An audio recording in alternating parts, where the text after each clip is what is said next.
Risk है तो इश्क है, सिर्फ फिल्मों में अच्छा लगता है। रियलिटी के स्टॉक मार्केट में तो रिटर्न्स है तो रिस्क भी है। भले ही एसएमई आईपीओ ने काफी इन्वेस्टर्स को मालामाल किया है, पर आप आंख बंद करके हर एसएमई आईपीओ में इन्वेस्ट नहीं कर सकते। इनफैक्ट कई एसएमई कंपनीज को स्टार्ट हुए ज्यादा दिन भी नहीं हुए हैं कि आप उनके फ्यूचर के ऊपर बेट कर पाओ। इसलिए हम ये नई सीरीज में आपके लिए एसएमई आईपीओ पर अनबायस्ड डेटा ड्रिवन इनसाइट्स लाए हैं, जिससे आप ज्यादा इन्फॉर्म होकर इस स्पेस को एक्सप्लोर कर सको और सोच समझकर रिटर्न और रिस्क प्रोफाइल को बैलेंस करके इन्वेस्ट करो। तो हमारा फॉर्मेट बहुत ही सिंपल है। पिछले हफ्ते का रिकैप, लास्ट वीक के एसएमई आईपीओस का ब्रीफ या इंसाइटफुल एनालिसिस, फिर 2 से 3 नोटवर्दी आईपीओस के बारे में हम आपको बताएंगे, जहां पिछले हफ्ते के सिलेक्टेड 3 स्टैंड आउट आईपीओस को थोड़ा डिटेल में डिस्कस करेंगे। यहां हम उनके business, financials and market reception के बारे में बताएंगे। एंड थर्ड, अगले हफ्ते का प्रीव्यू, यानी कि नेक्स्ट वीक के अपकमिंग एसएमई आईपीओस का एक छोटा सा प्रीव्यू। क्या बिजनेस मॉडल है, क्या फाइनेंशियल्स हैं और वैल्यूएशंस कैसे हैं। समझना जरूरी है कि ये आईपीओ आपकी रडार पर होने चाहिए या इग्नोर करना चाहिए। रिटेल इन्वेस्टर्स के लिए ये एक नई अपॉर्चुनिटी है और काफी लोगों ने क्विक गेन्स भी बनाए हैं, लेकिन ये भी सच है कि सेबी ने अब स्पेक्युलेटिव रिस्क के बारे में अलर्ट किया है। इसलिए इस सीरीज का मकसद सिंपल है, हाइप को तोड़ करके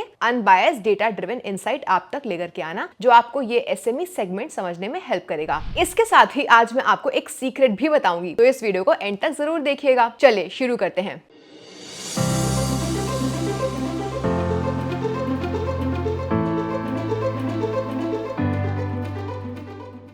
आज के एपिसोड में सबसे पहले देखेंगे पिछले हफ्ते के एसएमई आईपीओस का ब्रेकडाउन कि क्या ये आईपीओस वर्थ द हाइप थे या नहीं। चलिए शुरू करते हैं। तो पहले मैं आपको जल्दी से एक क्विक रिकैप दे देती हूँ पिछले हफ्ते लॉन्च हुए 7 एसएमई आईपीओस के बारे में। सबसे पहले हम बात करेंगे डेविन सन्स रिटेल की। सो डेविन सन्स 2 मेजर वर्टिकल्स में काम करती है। गारमेंट मैन्युफैक्चरिंग, तो इस डिवीजन के अंदर कंपनी फैब्रिक डायरेक्टली दिल्ली और मुंबई के मैन्युफैक्चरर्स से सोर्स करती है और थर्ड पार्टी को या जॉब वर्कर्स को गारमेंट्स जैसे कि शर्ट्स, जैकेट्स और जीन्स की मैन्युफैक्चरिंग आउटसोर्स कर देती है। Next, FMCG distribution. साथ ही कंपनी एफएमसीजी कंपनीज के लिए बिस्किट, चिप्स, चॉकलेट्स और नॉन अल्कोहलिक एनर्जी ड्रिंक्स जैसे प्रोडक्ट्स का डिस्ट्रीब्यूशन भी करती है। हालांकि 2 अनरिलेटेड बिजनेस में डेविन सन्स को डाइवर्सिफिकेशन तो मिल रहा है, लेकिन फिर भी हमें ये समझना बहुत जरूरी है कि ये दोनों ही इंडस्ट्रीज काफी फ्रैगमेंटेड और हाईली कॉम्पिटिटिव हैं। चलिए आइए अब बात करते हैं नेक्स्ट इन लाइन परमेश्वर मेटल लिमिटेड के बारे में। ये एक ऐसी कंपनी है जो कॉपर स्क्रैप को रिसाइकल करके कॉपर वायर और रॉड्स मैन्युफैक्चर करती है। परमेश्वर metals 1.6 mm, 8 mm, 12.5 mm size की कॉपर वायर रॉड बनाती है, जो बिल्कुल कस्टमर की स्पेसिफिकेशन के हिसाब से टेलर मेड होते हैं। कंपनी के पास 18,000 मेगा टन की इंस्टॉल कैपेसिटी है और फिलहाल वो अपना ऑप्टिमम लेवल पे ऑपरेट कर रही है। साथ ही कंपनी का अपने कस्टमर्स और सप्लायर्स पर कंसंट्रेशन काफी डिस्ट्रीब्यूटेड है, जो हमें पिछले आईपीओस में देखने को नहीं मिल रहा था। नेक्स्ट,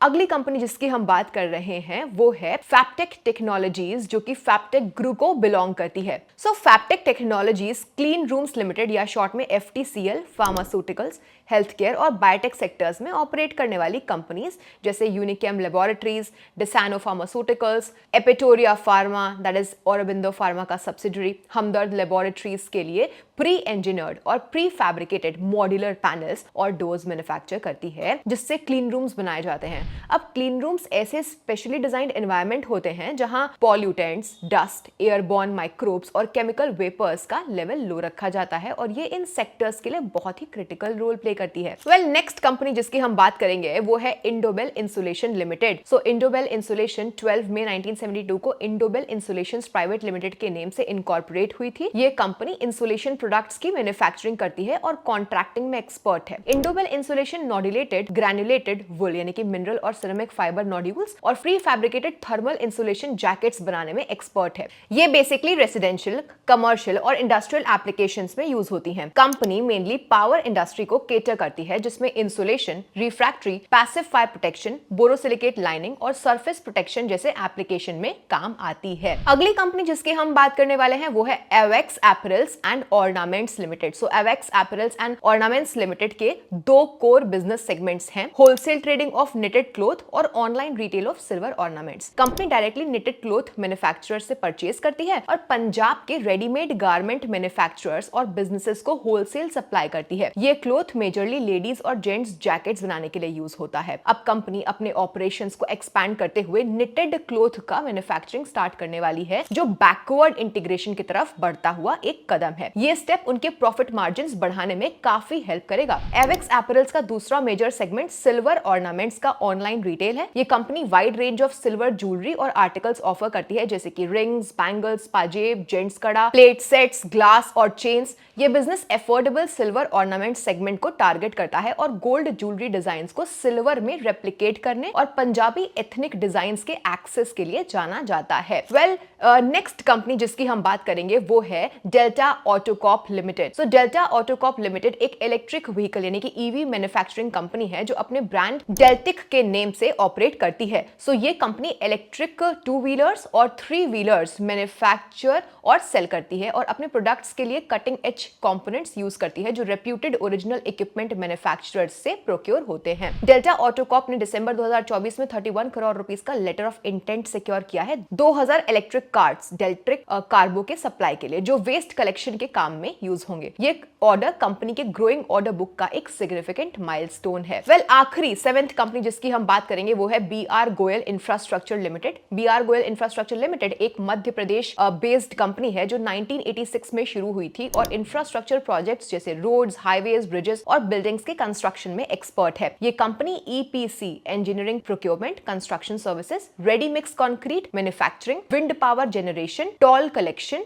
और रेसिडेंशियल प्लॉटिंग प्रोजेक्ट्स में काम करती है। मध्य प्रदेश के अलावा ये महाराष्ट्र, गुजरात, हरियाणा, मिजोरम और मणिपुर जैसे स्टेट्स में भी एक्टिव है। BR गोयल इंफ्रास्ट्रक्चर लिमिटेड अपने हाई क्वालिटी स्टैंडर्ड्स के लिए जानी जाती है, जो उनके की प्रोजेक्ट से पता चल सकता है। इनमें CM rise school buildings, PMAY housing schemes, ISBT बस स्टैंड्स और IIT कॉलेज बिल्डिंग्स का कंस्ट्रक्शन शामिल है। चलिए तो अब हम देखते हैं कि इन IPOs को कैसा रिस्पॉन्स मिला है इन टर्म्स ऑफ सब्सक्रिप्शन, और अगर वो लिस्ट हो चुका है तो उसके लिस्टिंग गेन्स पर भी नजर डालते हैं। With recap out of the way, आइए अब बात करते हैं उन 3 IPOs की जो हमारे ओपिनियन में वन फॉर वॉच लिस्ट हैं। हमने इन कंपनीज को सिर्फ इसलिए नहीं चुना क्योंकि इसने बम्पर लिस्टिंग गेन्स दिए हैं अपने इन्वेस्टर्स को, लेकिन ये तीनों ही कंपनीज एक नीश मार्केट में ऑपरेट करती हैं और गिवन द इंडस्ट्री टेलविंड्स, इनका ग्रोथ पोटेंशियल हमारे हिसाब से बहुत अच्छा है। तो सबसे पहले हम बात करेंगे डेल्टा ऑटोकॉप लिमिटेड की, जिसको हम बाकी 2 कंपनीज के कंपैरिजन में डिटेल में भी बताएंगे। सो डेल्टा ऑटोकॉप लिमिटेड, जैसा कि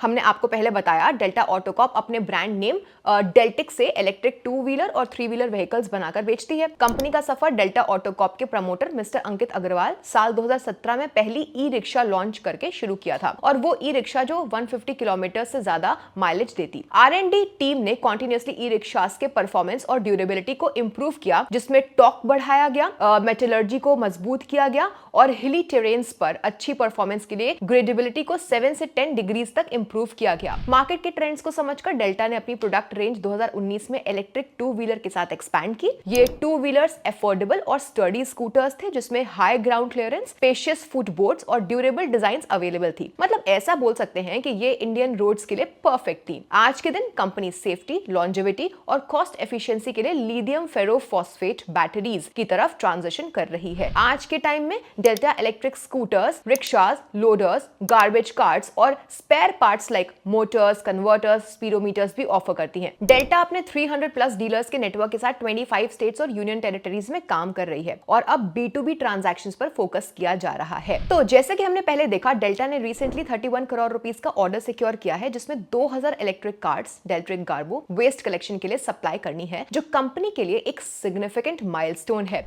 बिजनेस के बारे में तो हमने डिटेल में समझ ही लिया, चलिए अब थोड़ा फाइनेंशियल्स पर भी नजर डालते हैं। डेल्टा ऑटोकॉप के हम नंबर्स देखें तो FY22 में revenue from operation 57.13 crore, net profit 4.2 crore. FY23 में रेवेन्यू फ्रॉम ऑपरेशन 80.36 करोड़ और नेट प्रॉफिट 5.13 करोड़। FY24 के फर्स्ट हाफ अप्रैल 1 2024 से लेकर 31 अक्टूबर 2024 तक इनका revenue from operation 45.17 crore, net profit 4.8 crore के आसपास रहा। इसी दौरान 2 व्हीलर्स के सेगमेंट ने कंपनी के टोटल रेवेन्यू में 43% जितना कंट्रीब्यूट करा था, जबकि 3 व्हीलर्स के सेगमेंट से 40% रेवेन्यू आया। बाकी का रेवेन्यू स्पेयर्स और एक्सेसरीज के सेगमेंट से आया हुआ है। वेल, की टेकअवेज तो ये थी कंपनी के बिजनेस के बारे में डिटेल्स, बट कुछ चीजें जो ध्यान रखनी चाहिए वो है कि ईवी सेक्टर में बड़े प्लेयर्स जैसे ओला इलेक्ट्रिक, एथर एनर्जी और बजाज ऑटो से टफ कंपटीशन है। ये एस्टैब्लिश्ड ब्रांड्स अपनी स्ट्रॉन्ग डिस्ट्रीब्यूशन नेटवर्क और मार्केटिंग स्ट्रेटजी के थ्रू मार्केट शेयर ग्रैब कर रहे हैं। इसके अलावा ये इंडस्ट्री आज के दिन भी काफी ज्यादा इवॉल्विंग है। ईवीज के लिए high performance batteries, advance manufacturing process और चार्जिंग इंफ्रास्ट्रक्चर का कॉन्टिन्यूअस डेवलपमेंट जरूरी है। अगर किसी टेक्नोलॉजिकल शिफ्ट को अडेप्ट करने में कंपनी फेल होती है तो कंपनी की प्रोडक्ट्स की डिमांड पे असर पड़ सकता है। कंपनी कुछ स्पेसिफिक सप्लायर्स पर भी डिपेंडेंट है। टॉप 5 सप्लायर्स जो रॉ मटेरियल्स प्रोवाइड करते हैं वो कंपनी की टोटल परचेजेस का काफी बड़ा हिस्सा कंट्रीब्यूट करते हैं। तो अगर कोई सप्लायर सप्लाई बंद कर दे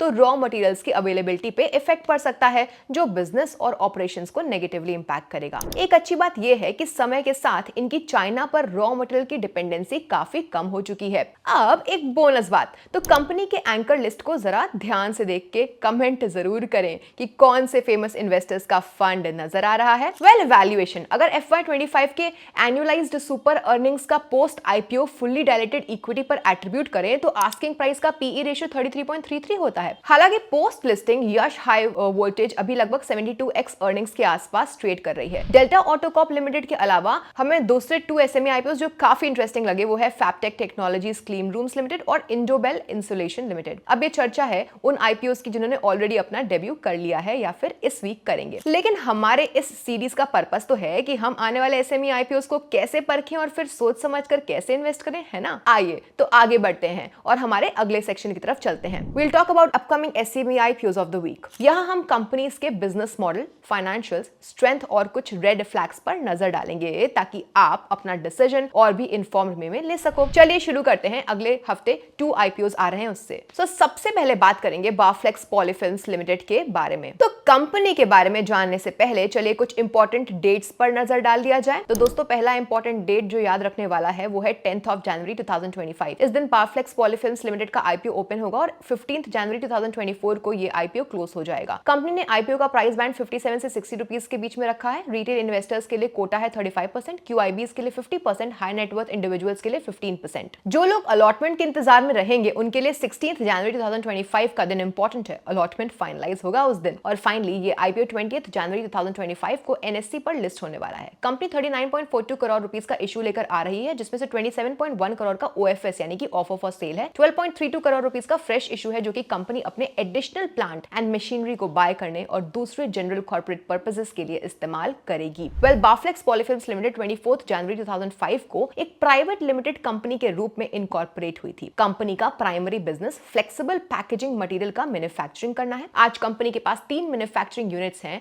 इसमें से यूनिट 1 जो कि इनिशियली चालू करा गया था उसमें बैरियर COEX फिल्म्स, लैमिनेट्स और PVC यानी कि पॉलीविनिल क्लोराइड लेबल मैन्युफैक्चर किए जाते हैं, जिसकी install capacity 2400 MT per annum है, जो को एक्सट्रूडेड मल्टीलेयर प्लास्टिक फिल्म और पाउचेस बनाती है। 2008 में बाफ्लेक्स पॉलीफिल्म्स लिमिटेड ने अपने बिजनेस ऑपरेशंस को एक्सपैंड करने और कस्टमर बेस बढ़ाने के लिए कुछ नए स्टेप्स लिए थे। कंपनी ने यूनिट 1 के नजदीक में ही एक और मैन्युफैक्चरिंग यूनिट एस्टैब्लिश किया जिससे यूनिट 2 कहा गया। इस यूनिट की install capacity 960 MT per annum थी और ये PVC श्रिंक स्लीव्स मैन्युफैक्चर करती है। और इसके बाद कंपनी ने यूनिट 3 सेटअप करा। इस यूनिट का ऑब्जेक्टिव PVC स्ट्रेच और प्लास्टिक फिल्म्स और पाउचेस मैन्युफैक्चर करना था, जिसका install capacity 865 MT per annum है। 2011 और 2012 के बीच कंपनी ने यूनिट 2 की इंस्टॉल्ड कैपेसिटी में सिग्निफिकेंट एनहांसमेंट किया। अभी यूनिट 2 की revise capacity 3000 MT per annum है, जो पाउचेस, प्लास्टिक फिल्म्स, लैमिनेट्स और PVC श्रिंक स्लीव्स मैन्युफैक्चर करती है। As of November 2024 unit 1 93.25% capacity utilization पर काम कर रहा है। यूनिट 2 77.05% और यूनिट 3 53.75% यूटिलाइजेशन पे काम कर रहा है।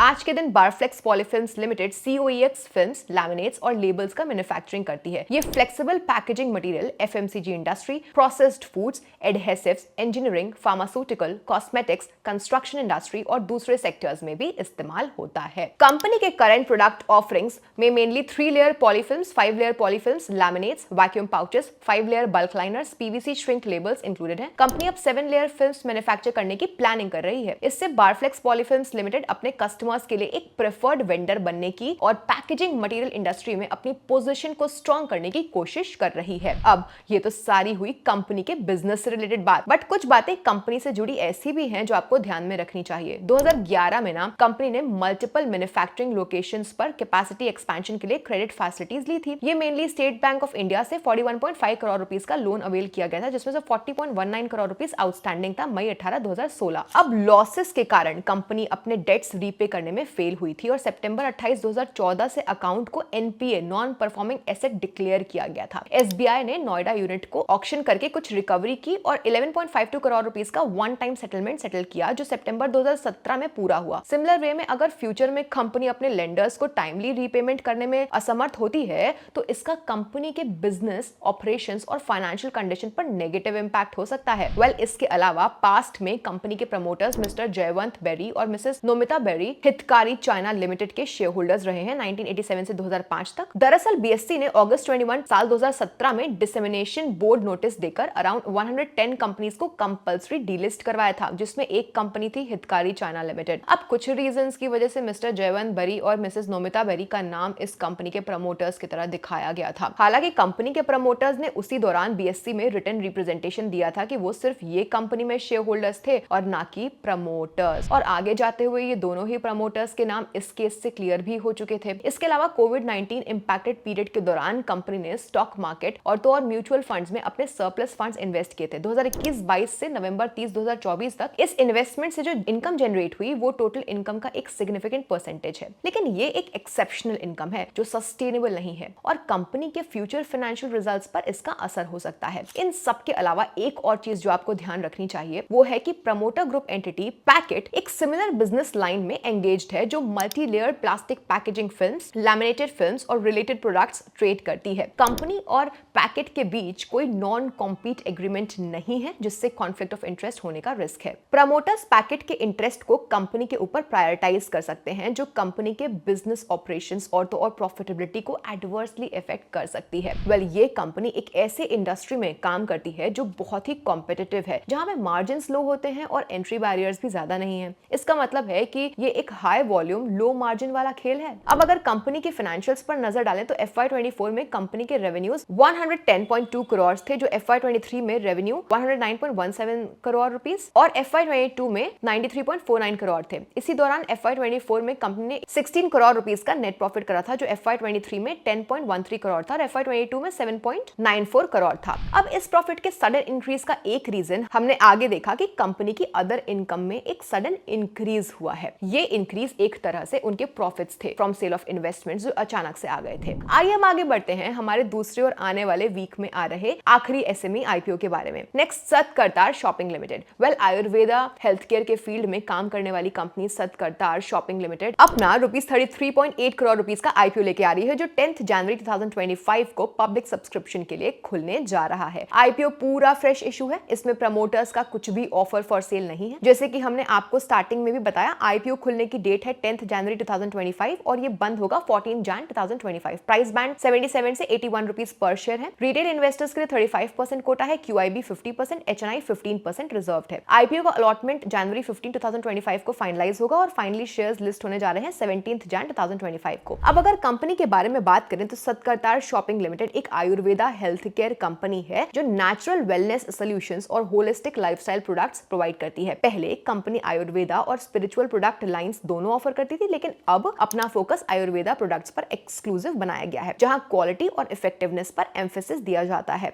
कंपनी मॉडर्न रिसर्च और ट्रेडिशनल आयुर्वेदिक विजडम को इंटीग्रेट करने की कोशिश कर रही है ताकि लोग एक हेल्दी लाइफस्टाइल अडॉप्ट कर सकें। इनके प्रोडक्ट्स की यूएसपी यानी कि यूनिक सेलिंग पॉइंट उनके नेचुरल और ऑर्गेनिक सॉल्यूशंस हैं, जो आज के टाइम की जरूरत बन चुका है।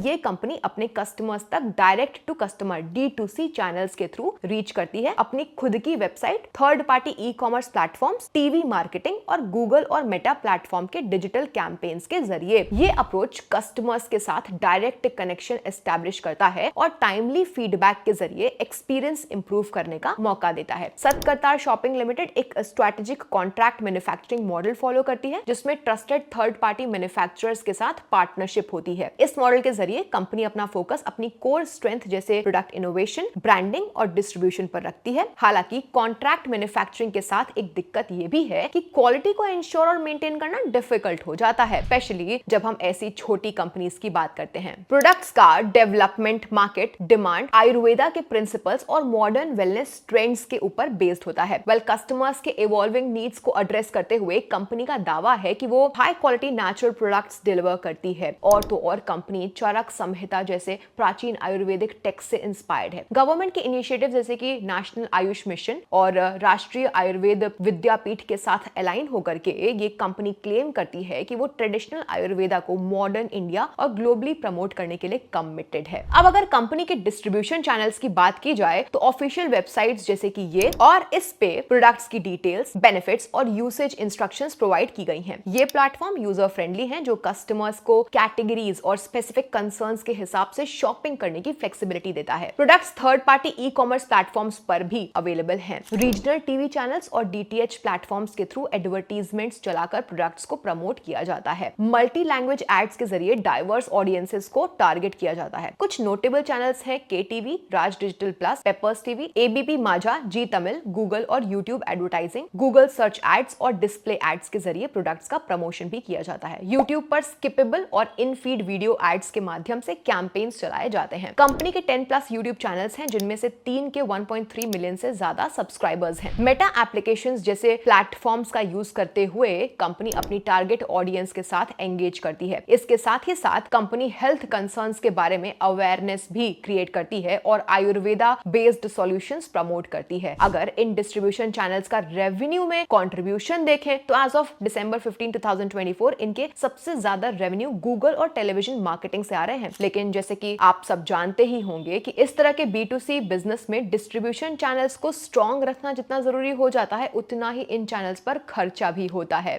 इनके लिए भी कंपनी का मार्केटिंग और तो और एडवर्टाइजिंग एक्सपेंडिचर टोटल कॉस्ट का लगभग 50% है। इसके अलावा सतकरतार शॉपिंग लिमिटेड के पास अपनी मैन्युफैक्चरिंग फैसिलिटी नहीं है और ये अपने प्रोडक्ट्स का प्रोडक्शन थर्ड पार्टी मैन्युफैक्चरर्स के थ्रू करवा रही है। ये आउटसोर्सिंग मॉडल कंपनी के लिए रिस्क क्रिएट करता है। एज कंपनी ये प्रोडक्शन के लिए एक्सटर्नल वेंडर्स के ऊपर डिपेंडेंट जो है, अगर किसी वजह से इन वेंडर्स के साथ रिफ्ट हो जाए तो कॉन्ट्रैक्ट टर्मिनेट हो जाए या फिर लेट्स से स्टेट अथॉरिटीज उनकी मैन्युफैक्चरिंग फैसिलिटीज पर रेस्ट्रिक्शन लगा दें तो इसका कंपनी के ऑपरेशंस पर डायरेक्ट और सीवियर इंपैक्ट हो सकता है। इनफैक्ट कंपनी अपने फिनिश्ड गुड्स का लगभग 99% सप्लाई अपने टॉप 10 सप्लायर्स के जरिए मैनेज करती है। अगर इन सप्लायर्स के साथ कोई डिस्प्यूट होता है या सप्लाई टर्म्स कमर्शियली वायबल नहीं रहते तो इसका डायरेक्ट इंपैक्ट कंपनी के ऑपरेशंस और तो और प्रॉफिटेबिलिटी पर हो सकता है। हालांकि कुछ सप्लायर्स के साथ अग्रीमेंट्स साइन किए गए हैं लेकिन कंसिस्टेंट सप्लाई का अश्योरेंस नहीं दिया जा सकता है। और तो और फ्रेंड्स, कंपनी के प्रोडक्ट्स के फॉर्मुलेशंस उनके मैन्युफैक्चरर्स के नेम पर रजिस्टर होते हैं जो एक और रिस्क को हाईलाइट करता है। अगर मैन्युफैक्चरर फॉर्मुलेशन के ऊपर अपना क्लेम करते हैं या उन्हें कॉम्पिटिटर्स को सेल करते हैं तो इसका बिजनेस ऑपरेशंस पर एडवर्स इंपैक्ट हो सकता है। इसी रिस्क को एड्रेस करने के लिए कंपनी ने specific contract manufacturing agreements sign किए हैं जिसमें यह इंश्योर किया गया है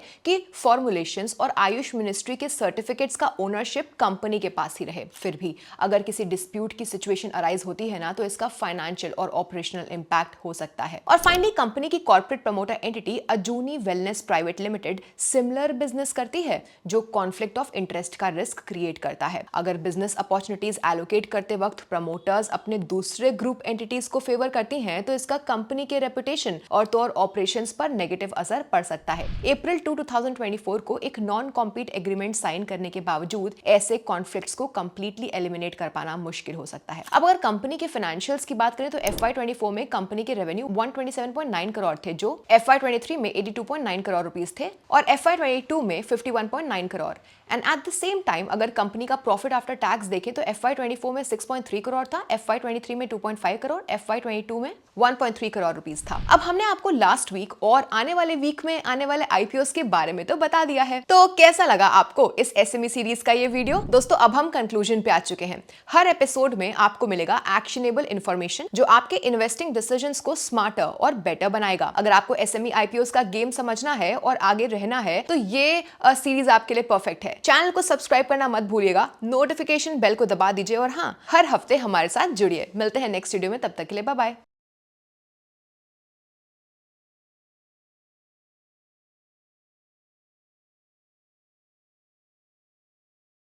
Investment in securities market are subject to market risks. Read all the related documents carefully before investing. Please read the risk disclosure documents carefully before investing in equity shares, derivatives, mutual fund, and or other instruments traded on the stock exchanges.